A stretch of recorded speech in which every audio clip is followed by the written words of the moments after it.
canyon, that's where I long to be, with my three good companions, just my rifle, pony and me.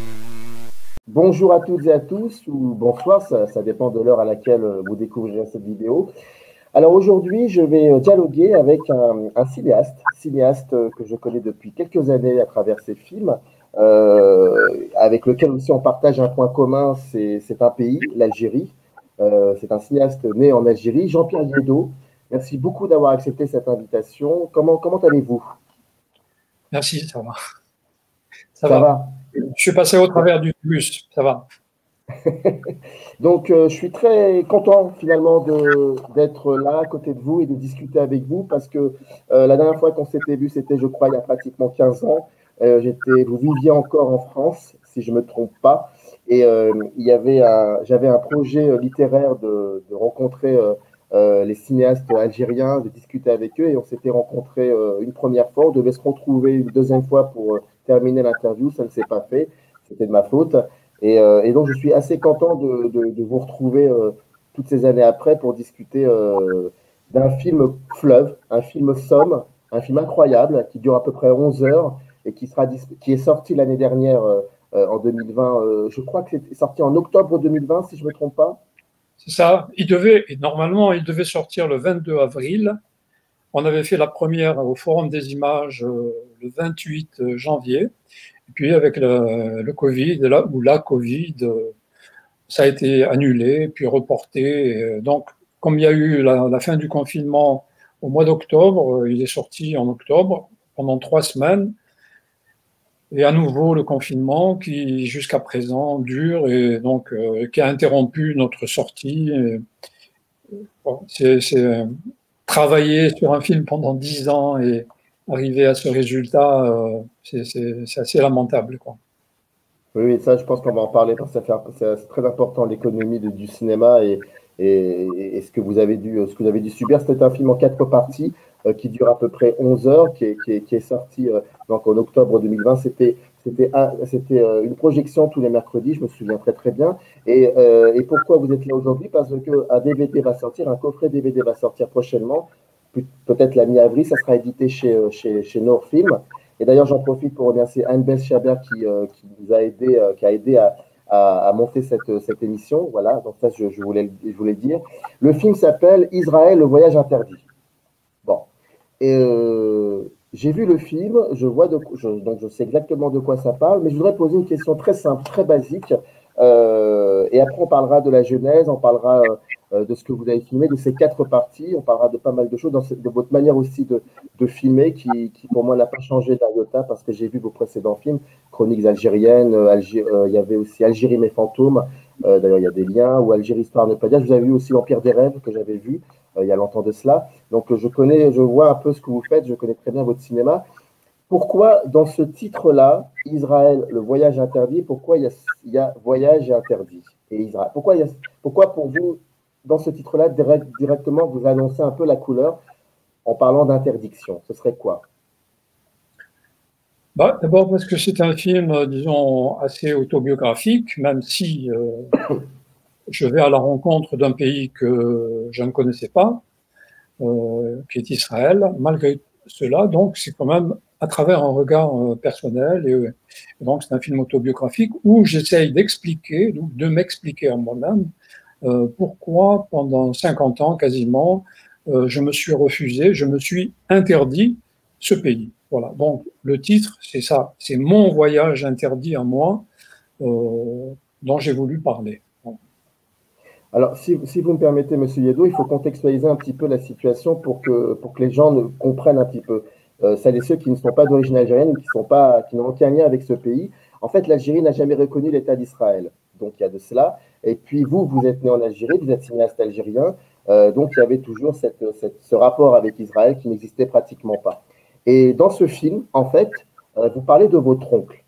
Et c'est le point de départ de ce qui sera après une quête initiatique. Est-ce que vous pouvez nous parler un petit peu de cet oncle-là? Oui, alors cet oncle, c'est donc le frère de ma mère. Ma mère, donc, comme mon oncle, était juif, mon père non, d'origine catalane, encore que, bon, si on a le temps, on pourra parler des origines de mon père, qui pourrait être juif, justement, mais il ne le savait pas. Et donc, cet oncle, je l'ai connu donc, quand j'étais petit, je l'ai connu à Tlemcen, je ne suis né à Tlemcen, je l'ai connu ensuite donc à Oran, lorsqu'il est arrivé à Oran, parce que je pense que Tlemcen devenait dangereux pour les Juifs, parce qu'il y a eu quand même, c'est aujourd'hui que je l'apprends, disons, c'est ces dernières années que je l'ai su, il y a eu quand même pas mal de terrorisme du FLN vis-à-vis des Juifs, et donc je crois qu'il a dû partir d'Oran pour ça. Donc à Oran, il habitait dans le quartier juif d'Oran, qui est près, si vous connaissez Oran, c'est presque le centre-ville, près de la place d'Armes, près de l'Opéra, etc.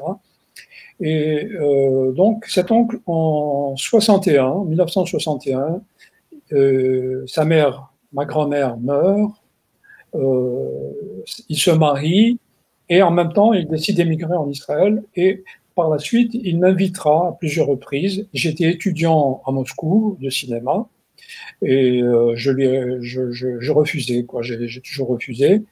Et donc, il est mort dans les années 90, 80, non, 2000, en 2000, non, il est mort en 2004.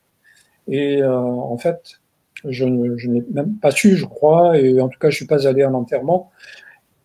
Ma première rencontre avec Israël, c'est en 2008, parce que le Festival international de Jérusalem avait sélectionné mon avant-dernier film, on peut dire comme ça maintenant, Algérie, histoire à ne pas dire. Voilà. Film qui a été interdit en Algérie d'ailleurs. L'autorité algérienne, et qui parlait en fait, si je ne me trompe pas, si je me souviens bien, de la cohabitation, entre parenthèses, le mot cohabitation, entre les pieds noirs et les juifs, et celles et ceux qui sont restés là-bas en Algérie.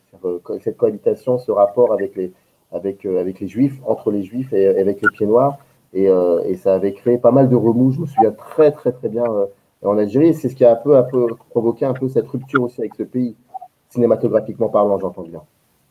Oui, le film en fait aborde la question qui est complètement taboue en Algérie, qui a été aussi tabou pour moi, une question que je me suis interdite aussi tôt.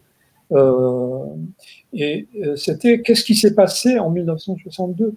Pourquoi 1 million de personnes non musulmanes ont dû quitter l'Algérie? Alors, tant que j'étais en Algérie, vous savez, moi, j'étais en Algérie, mais aussi je suis un peu issu du monde communiste. Mon père était membre du Parti communiste algérien. Moi, j'étais aussi membre de l'équivalent, disons, qui s'appelait le Parti de l'avant-garde socialiste en Algérie. Et donc, dans ce milieu, bon, on expliquait le départ par le fait que les gens avaient eu peur, etc. Et ce que je vais découvrir, je vais commencer à m'intéresser à cette question uniquement, c'est-à-dire à vaincre ce tabou, à partir du moment où je suis obligé de quitter l'Algérie en 1993, parce que là, j'étais menacé par les islamistes. Et donc, je me retrouve à Paris, et à partir de là, je me retrouve confronté à cette histoire que j'avais complètement évacuée, complètement refoulée, celle de 1962 et de ce million de personnes. Alors, quand j'ai fait plusieurs films avant, comme vous avez noté, Algérie mes fantômes, Un rêve algérien, peu à peu, si vous voulez, de film en film, je vais avoir le courage et en même temps la force, parce que j'accumule des connaissances, si vous voulez, je vais avoir le courage de faire ce film, et qui est composé aussi de 4 parties, mais à l'intérieur d'un film de 2h40, qui commence par le 20 août 1950. C'était la première action de l'ALN, le mouvement armé du FLN, et qui a consisté à s'attaquer à des civils non musulmans et à en tuer en quelques heures 120 ou 130. Alors, évidemment, ça c'était une question qui était impossible, qui est impossible en Algérie à traiter. J'ai réussi à filmer, bon, et comme le film, je l'ai monté en France, bon, j'ai réussi à le terminer, mais quand j'ai voulu le montrer en Algérie, il a été interdit par les autorités. Voilà. Alors ça, c'est la première question taboue. Il a fallu que j'arrive à aborder cette question taboue pour que je puisse évoluer en quelque sorte et m'attaquer à ma deuxième question taboue, c'est la question Israël. Parce que Israël, c'est impossible à en parler quand vous habitez en Algérie, pour n'importe qui d'ailleurs, hein, sauf évidemment, disons, d'une manière agressive. Mais si c'est pour en parler d'une manière normale, ou bien même d'une manière critique, encore moins d'une manière critique, c'est absolument impossible pour un Algérien, et encore moins pour un Algérien qui s'appelle Jean-Pierre Liédo. Voilà. En plus, juif par sa mère. Donc c'était, vous savez, je vais vous dire une petite anecdote. J'ai jamais dit en Algérie que j'étais juif, mais je pense que tout le monde le savait.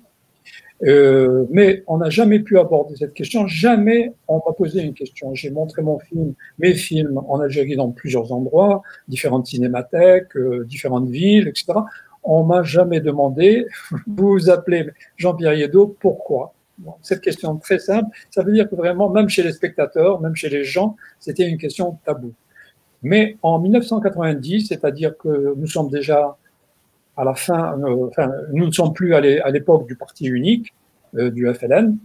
Il y a une sorte de démocratie qui s'installe avec différents partis, différents journaux, qui sont presque tous, à mon avis, dirigés par des gens de la sécurité militaire, ce qui réduit un peu quand même l'aspect démocratique. Mais alors là, il y a la télévision algérienne, qui me demande une interview. Pour la première fois, je travaillais en Algérie depuis 1976. J'avais fait des films. On m'a jamais interviewé à la télévision algérienne. Mais en 90, on me l'a proposé. J'ai dit OK. Et donc la première question, c'était Jean-Pierre Liédo, qui êtes-vous? Bon, alors j'ai commencé. J'ai dit voilà, je m'appelle Liédo. Mon père est d'origine catalane. Ma mère est juive. Et je pense même, il faudrait vérifier, que j'ai pas eu le courage de dire qu'elle était juive, j'ai dû dire judéo-berbère. Ma mère n'a rien de judéo-berbère, c'est une juive depuis 2000 ans, parmi tous ces juifs qui ont quitté, disons, la terre d'Israël après la conquête par les Romains et qui se sont dispersés dans tout le bassin méditerranéen. Et donc, quand j'ai dit ça, le lendemain, l'émission est passée, et puis ma voisine a dit à mon fils, sale juif. Voilà, c'est la première réaction à ce reportage qui est passé à la télévision algérienne nationale. Bon, pour vous dire, voilà. Donc, si vous avez vu les 4 films, Israël, le voyage interrompu, vous vous rappelez que presque vers le début de la première partie, il y a l'écrivain Boualem Sansal, l'écrivain algérien Boualem Sansal, qui arrive à Jérusalem parce qu'il a été invité par un salon du livre international, et je lui ai demandé s'il était d'accord pour me parler, voilà, devant la caméra. Et donc, je lui pose la question par rapport à Israël, et il dit des choses étonnantes. Il dit, d'abord, c'est étonnant, mais il est difficile d'imaginer qu'on arrive à Jérusalem, en Israël. Il dit parce que j'arrive à imaginer que je pourrais aller voir la muraille de Chine, par exemple, un jour. Mais Israël, non, jamais. Pourquoi? Alors, il dit, mais à la télévision algérienne, depuis l'indépendance, on n'a jamais prononcé le mot Israël. Et donc, quand on ne prononce pas le mot de quelque chose, c'est comme si cette chose n'existait pas. Voilà. Alors, mon film, donc, il a fallu donc plusieurs étapes pour que j'arrive à faire ce film, mais à un moment donné, donc, je me suis retrouvé en Israël, on va dire dans quelles circonstances, et très rapidement, j'ai commencé à m'intéresser, à lire, parce que j'ai compris que je savais absolument rien d'Israël, et à partir de ce moment-là, comme je suis un cinéaste, eh bien, j'ai eu envie de faire un film où je raconterai mes préjugés vis-à-vis d'Israël et comment je les ai surmontés. Voilà, c'était mon idée de départ pour le film. Bah écoutez, vous l'avez dit très bien, vous avez dit que vous êtes cinéaste et vous avez dans les 4 films que vous avez, dans les 4 parties, pardonnez-moi, d'Israël, le voyage interdit, il n'y a que de la subjectivité. C'est-à-dire que même quand vous filmez, on vous voit jamais, sauf une seule fois, quand vous allez, si je ne me trompe pas, quand vous allez vous recueillir auprès de la tombe de votre oncle, mais on vous sent derrière la caméra. On sent votre respiration, on sent que vous transpirez, on sent que vous marchez. Vous marchez beaucoup et puis surtout, vous n'êtes pas seul, vous êtes avec votre fille qui, si je me rappelle bien, se trouve dans Algérie mes fantômes au début. Vous la filmez au début d'Algérie mes fantômes. Je crois que c'est à Marseille, si je ne me trompe pas, et vous parlez comme ça entre vous. Et donc, quand on voit dans le même plan votre fille et on vous sent, vous, il y a une idée de transmission. Donc, en fait, la question est très simple. Jamais vous auriez imaginé faire ce film sans votre fille, sans quelqu'un qui soit proche. En fait, il y a deux raisons peut-être pour lesquelles elle se retrouve devant la caméra tout au long du film, alors que moi je suis derrière, effectivement, même si je suis le personnage principal, mais effectivement, on ne me voit jamais, sauf le jour où je me recueille devant la tombe de mon oncle, à côté de ma tante. Alors la première raison, c'est que en 2008, justement, en 2007 plutôt, en 2007, mon film précédent, Algérie, Histoire à ne pas dire, avait été sélectionné au Festival de Toronto. Là, la délégation israélienne a vu le film et m'a fait savoir, parce qu'ils ne m'ont pas abordé directement, m'a fait savoir par quelqu'un du CNC français que le film, si je souhaitais leur donner un DVD pour qu'ils le montrent au Festival de Jérusalem. Alors, j'ai pas voulu me mettre à l'époque sur le dos le CNC, j'ai donné mon DVD, tout en pensant que le film ne serait pas sélectionné. Or, 3 mois après, j'ai été sélectionné, le film a été sélectionné et moi j'ai été invité. Alors là, je me suis dit quand même, j'ai eu quelques hésitations. Et alors, ma fille a contribué aussi à les lever en disant, mais elle, c'était pas des questions politiques, c'était des questions humaines. On a une famille, on la connaît pas, moi j'aimerais la connaître, c'est une occasion, il faut y aller, etc. Bon, et de mon côté, si vous voulez, mon film venait d'être interdit en Algérie, mais je savais que mon film serait interdit de toute manière. J'espérais pouvoir le montrer 1 ou 2 fois au début avant que la censure ne réagisse. Bon, ça n'a pas été possible. Pardon. Si vous voulez, ce qui m'a le plus touché ou vexé, si vous voulez, c'est le fait que tous mes anciens amis, presque tous, donc, soit des communistes, soit des gens, disons, bien lunés vis-à-vis de moi, ont été les premiers à écrire dans les journaux contre moi. Alors bon, au début, on m'a laissé répondre dans les journaux à ces gens, et puis après, on m'a censuré aussi dans les journaux mes réponses. Alors je me suis dit, Jean-Pierre, on t'interdit de filmer, on t'interdit d'écrire, donc ça veut dire on t'interdit d'être un citoyen algérien, donc il faut en tirer les conséquences. En tout cas, à partir de ce moment-là, je me suis dit, tu es libre, tu ne dois plus rendre de compte à personne, et par conséquent, tu dois décider. Si tu y vas, ça sera ta responsabilité. Si tu n'y vas pas, ce sera aussi ta responsabilité. Voilà, ça, c'est les 2 choses qui ont joué, donc, et ma fille a joué ce rôle. Et donc, j'avais, comme je dis, un peu une certaine dette vis-à-vis d'elle, et je me suis dit que, comme finalement, je ne lui avais rien transmis, finalement, de cette judéité, elle en fait, je m'en suis aperçu après, elle en était très avide, parce que c'était cette partie d'elle-même qu'elle ne connaissait pas. Voilà. Et donc, je lui ai proposé, elle a accepté tout de suite.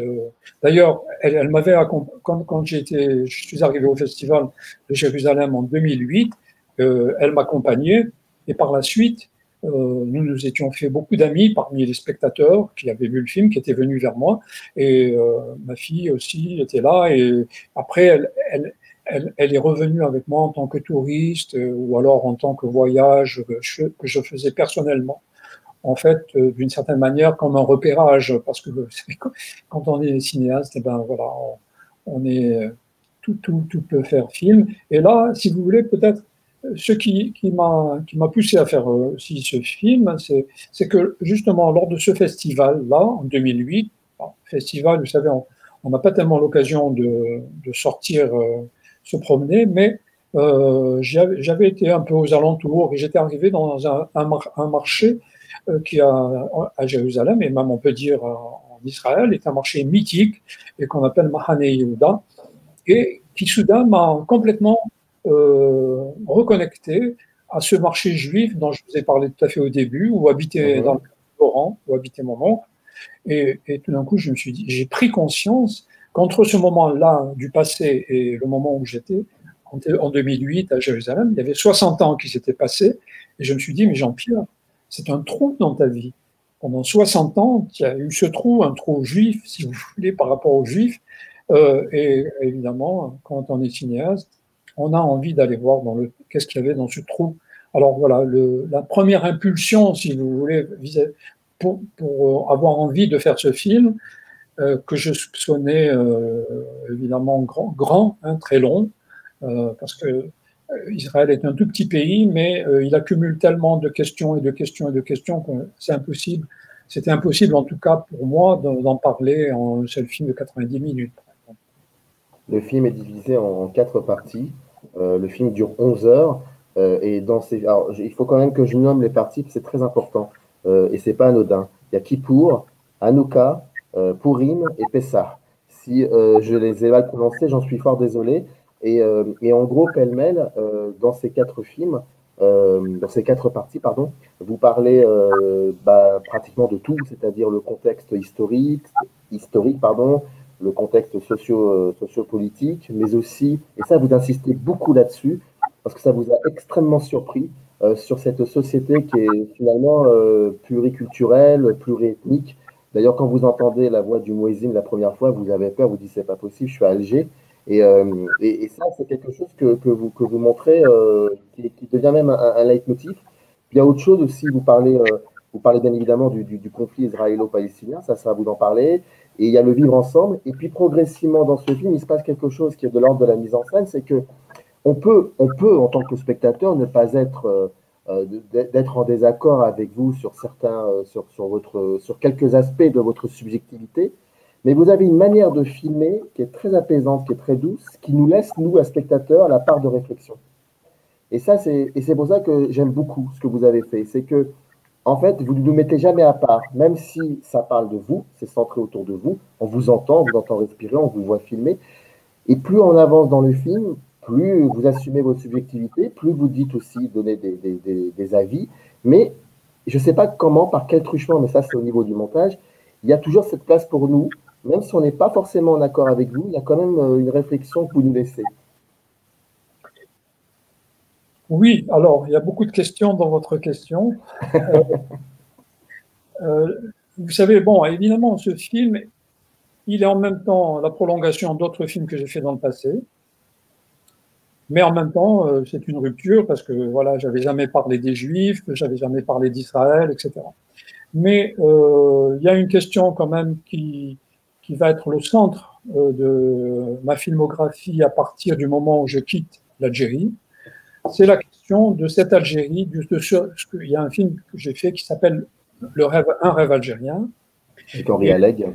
Où le personnage principal est Henri Alleg qui revient en Algérie pour retrouver 40 ans après des amis à lui, 4 amis à lui, mais à travers ces 4 amis qu'il rencontre, à travers ces 4 rencontres, ce que j'essaye de montrer, c'est qu'à un niveau restreint, qui était celui des communistes, en fait, en tant que famille politique, avait existé, c'était pas une utopie, avait existé une Algérie multiethnique. Bon, alors moi, vous savez, ayant vécu dans ce milieu communiste, mon père ayant été un ouvrier, ayant habité à Oran dans un quartier très pauvre, donc très mélangé et à dominante même musulmane, donc j'ai jamais vécu dans un ghetto comme certains. J'ai toujours vécu dans une sorte d'Algérie plurielle, comme on dirait aujourd'hui. Et donc, les communistes vont se battre, disons, pour l'indépendance de l'Algérie, mais avec l'idée d'une Algérie multiethnique. Or, ce qui va se passer en 62, comme je l'ai dit précédemment, c'est le départ de 1 million de personnes qui partent parce qu'ils ont été terrorisés pendant toute la guerre d'Algérie, pendant 7 ans. Il y a eu un terrorisme au faciès, dont je n'avais pas une question que j'avais complètement refoulée dans le passé, qui m'avait permis de vivre en Algérie, parce que sinon, si j'avais posé cette question trop tôt en Algérie, j'aurais pas pu vivre, tout simplement, je pense, en Algérie. Donc, à partir du moment où j'ai quitté l'Algérie, cette question va devenir de plus en plus forte, et j'essaye de comprendre finalement pourquoi cette Algérie multiethnique a disparu, dans quelles circonstances et comment et pourquoi. Voilà. Et donc, quand j'arrive en Israël, la première chose qui me frappe, parce que évidemment, j'avais aucune imagination de ce que pouvait être la population israélienne. C'est une question qui était complètement refoulée. J'avais jamais lu le moindre article, le moindre livre. À l'époque, il n'y avait pas évidemment Internet, donc il n'y avait que les livres qui auraient pu. Mais même en Algérie, vous savez, c'était les librairies étaient vides pendant la plupart du temps. À partir des dernières années 90, bon, elles ont commencé à se remplir, mais par rapport à Israël, il n'y avait absolument rien. Donc, la première chose qui va me frapper, c'est évidemment la diversité ethnique. Et puis, même si on ne peut pas dire que la société arabe et la société juive s'entremêlent, en tout cas, elles coexistent, et pacifiquement. On marche dans les mêmes rues, on va dans les mêmes magasins, on mange dans des restaurants pareils, on va à la mer, on se baigne les uns à côté des autres. Dans les bus, tout le monde est mêlé. Ça n'a rien à voir avec ce que certains appellent l'apartheid. Hein. Donc ça, c'est une chose qui me frappe. Et la deuxième chose qui me frappe, c'est concernant les Juifs eux-mêmes. Je m'imaginais des Juifs, bon, un peu comme mon oncle, disons, comme ma mère. Mais là, j'arrive en Israël et je vois des gens de toutes les couleurs. Des noirs, des rouges. Je dis des rouges parce que j'ai rencontré des Péruviens, par exemple, juifs, des Juifs du Pérou, etc., etc. Donc ça, évidemment, c'est un baume. D'un coup, je me suis dit, cette Algérie multiethnique que j'avais tant cherché, eh bien, d'une certaine manière, elle existe là devant mes yeux maintenant. Je dis ça d'ailleurs à un moment donné où il y a une fête de la musique, justement dans ce marché Mahane Yehuda, la nuit, au mois d'août, pendant l'été. Et donc là, vous avez, comme on dit, toutes les musiques du monde qui sont là, présentes, avec un accent oriental, hein, qu'on dit en hébreu Mizrahi, donc très fort, avec des gens qui sont très, très versés dans la musique andalouse. Donc voilà. Donc, ça, c'est deux choses qui vont me surprendre agréablement. Mais après, je pense, hein, après, vous pouvez être en désaccord avec moi. Bon, il y a des cinéastes arabes, israéliens ou des cinéastes d'autres pays qui filmeront Israël ou alors l'histoire autrement, différemment, comme ils la regardent. Mais je pense que vous, je pense que c'est logique finalement que vous filmez beaucoup cette société pluriculturelle. Parce que déjà, d'une part, vous en avez souvent parlé dans vos films, déjà d'une part. De part aussi ce que vous êtes, ce que vous représentez. Et peut-être aussi, il y a eu cette rupture avec ce pays qui était l'Algérie, qui était le vôtre. Et parfois, quand il y a une rupture, quand on va chercher quelque chose, on essaie d'aller chercher autre chose qui nous a manqué. Donc peut-être, je fais de la psychologie de bazar, j'en suis désolé, Jean-Pierre Yeddo, mais je pense que c'est logique que vous ayez trouvé cela et surtout que vous l'ayez beaucoup filmé dans ce film. Oui, en tout cas, j'étais, si vous voulez, en tant que personne, hein, je ne parle pas en tant que cinéaste, mais en tant que personne, j'étais vraiment séduit. J'ai été séduit dès le premier coup, dès la première rencontre en 2008. Mais bon, en 2008, je vous ai dit, on était dans un festival, on a très peu. Par contre, par la suite, je suis revenu plusieurs fois en Israël et j'ai rencontré de plus en plus de monde. Au début, c'était les spectateurs de mes films, et ensuite, ces spectateurs m'ont mis en relation avec d'autres personnes, etc. Et finalement, j'ai commencé à rencontrer de plus en plus de monde. Et quand je suis revenu à Paris, puisque j'habitais Paris jusqu'en 2011, la première chose que j'ai faite, c'est d'aller dans la bibliothèque et de lire, parce que tout simplement, je ne savais rien. Je ne savais rien ni de l'histoire d'Israël proche, disons, encore moins l'histoire ancienne, la Bible, j'avais jamais lu, etc. Donc, tout ça, c'est pendant 2 ans, quasiment, entre 2009 et 2010. Pendant 2 ans, je suis entre la bibliothèque et chez moi en train de lire. Voilà.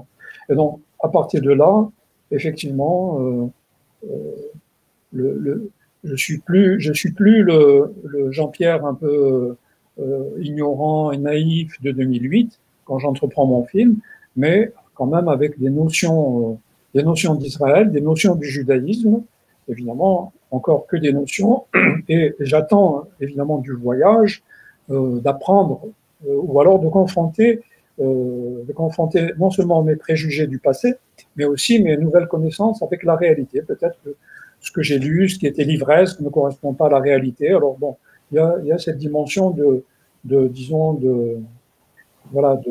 se mesurer à une réalité qui jusqu'à présent m'était complètement étrangère, du moins je le croyais. En tant que cinéaste, si vous voulez, pour ce film, encore beaucoup plus que pour les autres, j'ai toujours, à partir du moment, si vous voulez, où je me suis engagé dans le documentaire, c'est-à-dire à partir du moment, tant que j'étais en Algérie, je me considérais comme un cinéaste de fiction. Alors j'en ai fait deux films, parce qu'il y avait très peu d'argent pour faire des films de fiction, mais ce n'est que lorsque je suis arrivé en France, justement pour parler de l'histoire, qui avait été refoulée par moi, que la seule manière que j'ai trouvée pour l'aborder d'une manière convaincante, pour moi d'abord et pour les autres, c'était de le faire à travers le documentaire, c'est-à-dire à travers des gens qui avaient vécu certaines choses et qui étaient capables d'en parler. C'était pour moi très important parce que je n'aime pas le film avec des archives, si vous voulez, et par conséquent, mes archives à moi, c'était des gens.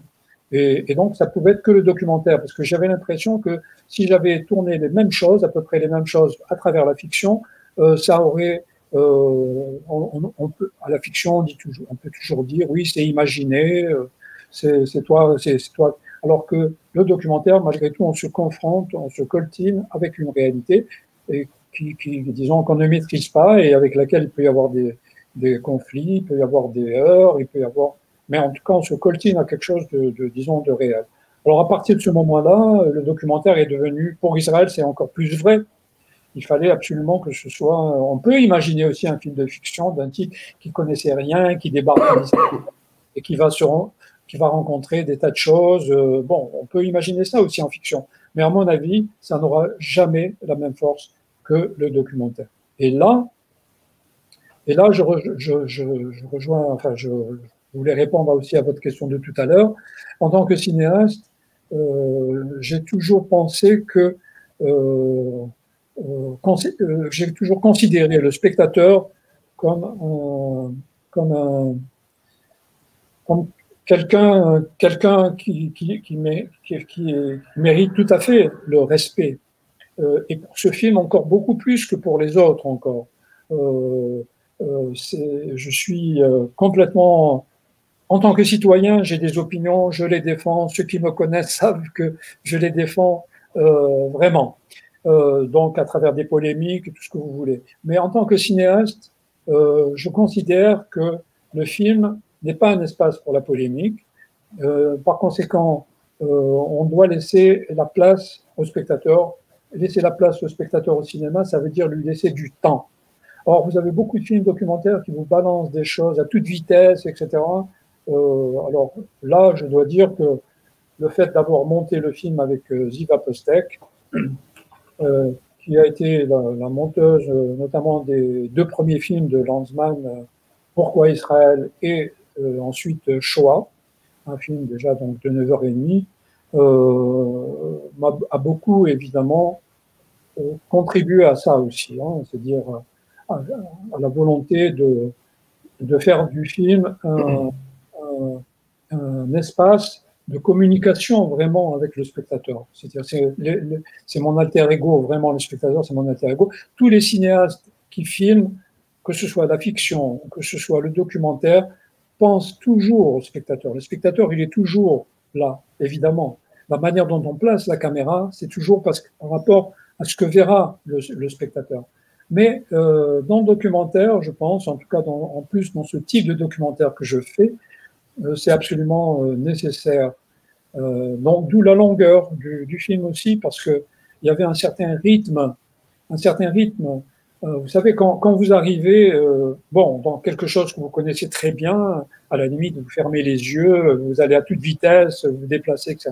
Mais quand vous savez rien de ça, vous savez rien de cet espace, vous savez rien de ce peuple encore, eh bien, il faut pas aller vite, il faut ouvrir bien grand les yeux et essayer de laisser le spectateur aussi s'imprégner de cette réalité. Alors, il y a dans mon attitude personnelle, il y a la volonté de m'approprier cet espace et en même temps de le partager avec le spectateur. Il y a les deux choses tout le temps. J'en suis conscient. Et d'ailleurs, c'est un challenge terrible, je dirais, parce que en tant que personne, j'avais envie de réagir, évidemment, à ce que j'entendais souvent, je le fais, bien sûr, mais des fois plus vivement. Si je n'avais pas eu la caméra, j'aurais des fois réagi plus vivement. Mais quand vous avez une caméra dans les mains, eh ben, vous ne pouvez pas bouger trop. Vous êtes obligé d'être relativement impassible pour ne pas que la caméra, justement, bouge trop. Et donc, du coup, avoir la caméra dans les mains, ça vous donne toute la distance, si vous voulez, toute la distance, tout le côté amorti, si vous voulez, parce que vous tenez cette caméra et elle fait un peu écran aussi entre celui que vous filmez et ce que vous êtes, vous, derrière. Alors, c'est épuisant, je peux vous dire que c'est épuisant. Et on le voit et on le sent dans le film. Juste une dernière question. Vous avez évoqué, on a parlé beaucoup d'Algérie, c'est assez incroyable d'ailleurs qu'on ait parlé autant de l'Algérie, et en même temps peut-être aussi un peu logique, je pense. Mais il est vrai qu'après Algérie, histoire à ne pas dire, vous l'avez dit, il y a eu une rupture avec pratiquement tous vos amis, si ce n'est même tous vos amis. Et moi, en tant que spectateur, c'est vrai qu'on entendait des choses sur vous, sur votre façon de faire, des écrits que vous auriez fait, des choses comme ça. Et quand j'ai appris qu'il y avait ce film, Israël, Voyage interdit, j'étais très content de me dire enfin je vais avoir des nouvelles du cinéaste. C'est-à-dire que je vais prendre la peine et le temps de voir ces nouvelles. Quelles sont ces nouvelles? Et je pense que après il faut voir ce film. Et comme je le disais, on peut être en désaccord, bon, c'est comme ça. Mais je pense qu'il faut vous écouter, et il faut vous regarder. Je crois que c'est important. D'abord, je vous remercie de m'avoir invité. Et je remercie aussi à travers, comme vous l'avez fait tout à fait au début de l'émission, toute l'équipe de la distribution, Nour Film, qui a été magnifique. Malheureusement, bon, avec la pandémie, les efforts des uns et des autres ont été, disons, contrebalancés, mais on espère toujours que lorsque les cinémas réouvriront en France, on espère toujours relancer la sortie du film, puisque il a commencé simplement à sortir et il y avait des tas de salles en France qui désiraient le film. J'espère que...